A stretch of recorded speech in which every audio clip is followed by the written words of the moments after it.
You get it? Do you get it? Ice Cube.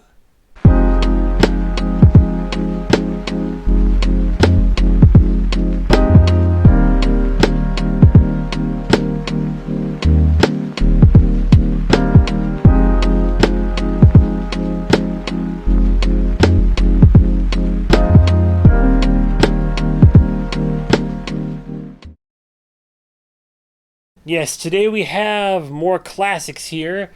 Boys in the Hood. Before anybody says anything, yes, this is this is like the tightest shirt that I own.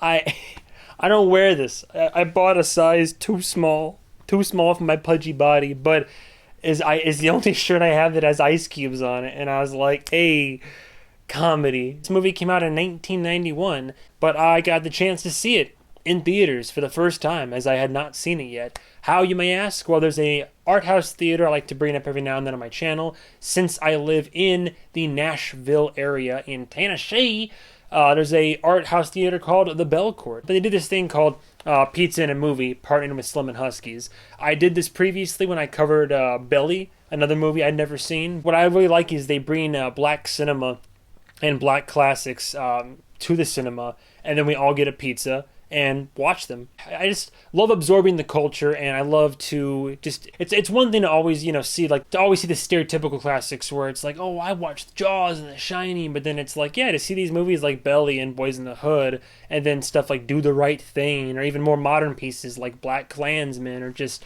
any of the socially important socially important dramas that highlight issues in certain communities and also show you the plight of people that are trying to survive in them.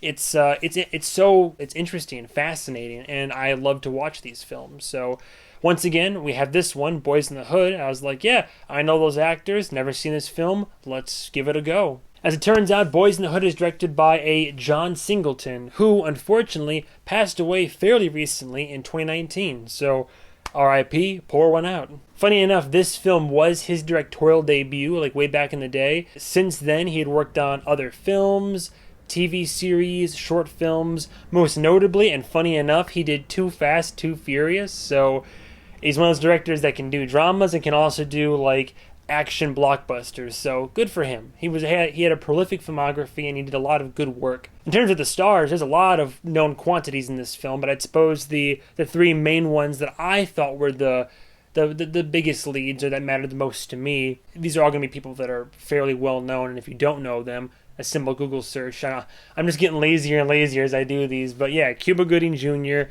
We have, per the shirt, Ice Cube. And then one that's always been one of my personal favorites, Lawrence Fishburne. Granted, we can't forget Ricky or anybody else, but that's the three I wanted to point out.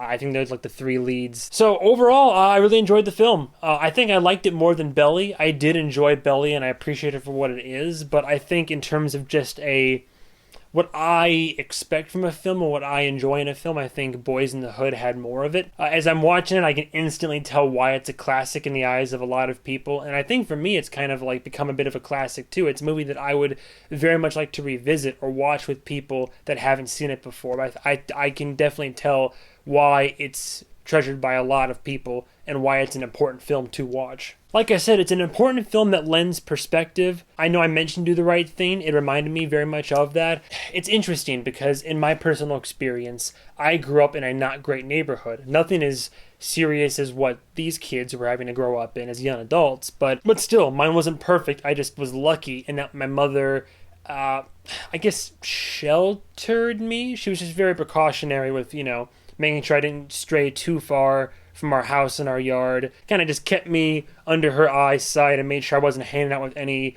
less than reputable characters. To give you any idea of the neighborhood I was in, I think I had 5 bikes total stolen off our porch. My favorite one being, I had this mongoose bike that was taken. I went in for a snack for 5 minutes, came out, my mongoose was stolen, and whoever had stolen it replaced with their shittier, like rusty-ass 10-year-older mongoose bike. Life is just a series of theft and bartering, I guess. I don't know. But to see people that are truly, truly struggling in these neighborhoods, because all these characters, like, none of them are bad. They're kind of just, In terms of Ice Cube's character, kind of a victim of circumstance and just his upbringing and surroundings, like when they're all, because it shows you when they're all kids, and then as they're all young adults, kind of what paths they're all respectively on. And it just shows you how, our main character is trying to do right by himself, by his father and his family, and is trying to find his way in life, succeed, and more importantly, survive in this neighborhood and this lifestyle. Others have fallen to gain life and kind of just, that's all they've known, going around and having to interact with violence and threats on a daily basis and just live that life. And some of them are trying to, as they say, get out the hood and trying to get their sports scholarship or make something of themselves. And to this day, that's the case with a lot of people. And poverty and destitution and unfortunate circumstances where if you're not born into wealth or born into luck, and you don't luck out, or you're not extremely skilled, or you don't find just the right combination, it can be really hard to make it through life and succeed. A lot of aspects of the system are against you. The odds are stacked. And it doesn't help that throughout all of our country's very proud history, certain minority groups have been pressed and repressed and looked down upon, and just, I don't know, there's a lot of stuff to get into that I am not at all qualified to speak. I'm extremely privileged in my position, and I completely understand and acknowledge that. So all I can do is observe, listen, as my friend puts it, sit my white ass down and be able to just watch, hear, understand this shit. I can never truly empathize, but goddamn it, I'll do my best to sympathize. On that note, the actors are all great. Everybody, all the main characters play their characters very well. So much of this film is hilarious. So much of it is heartwarming. I think I got misty-eyed, definitely in certain parts in Act 3.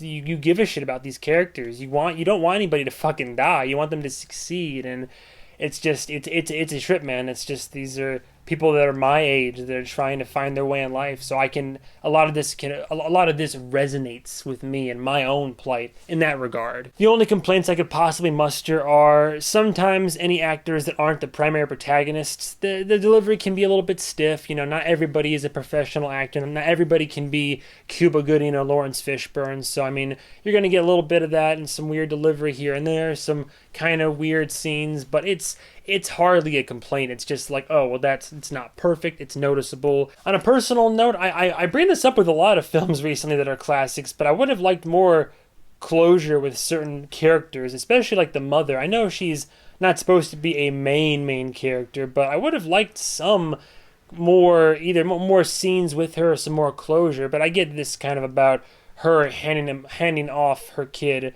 to his father to be raised in that capacity. But my personal preference, I would have liked more closure, and instead we just kind of got some text cards at the end. It makes sense because I guess there's a certain solemnness in watching these characters walk away and then have the text appear over where it's and this person died 2 weeks later, and you're just oh shit. Like I said, I'm not too qualified to speak on a lot of this film, and I don't know. I don't have a lot of complaints, but I also don't think it's perfect. But I think it's really good. I think it's damn near perfect. I really enjoyed Boyz n the Hood. I would definitely enjoy revisiting it. It has its minor issues here and there, but hardly anything to bring it down really in rating. If you get a chance to see it in theaters, I say go for it. I had a good time.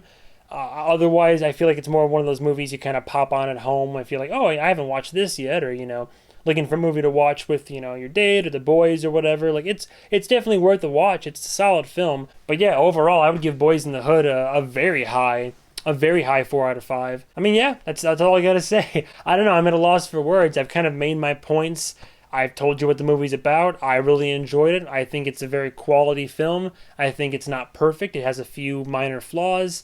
So just enough to only bring the number down a little bit, but overall, I'm glad that I watched it. I would watch it again. I recommend watching it. I think it's really good. But if it's not your cup of tea, it's not your cup of tea. But thank you guys and gals so much for watching, and stay tuned for the next episode of whatever movie I review. Goodbye, travelers. Excuse me as I attempt to get out of this shirt.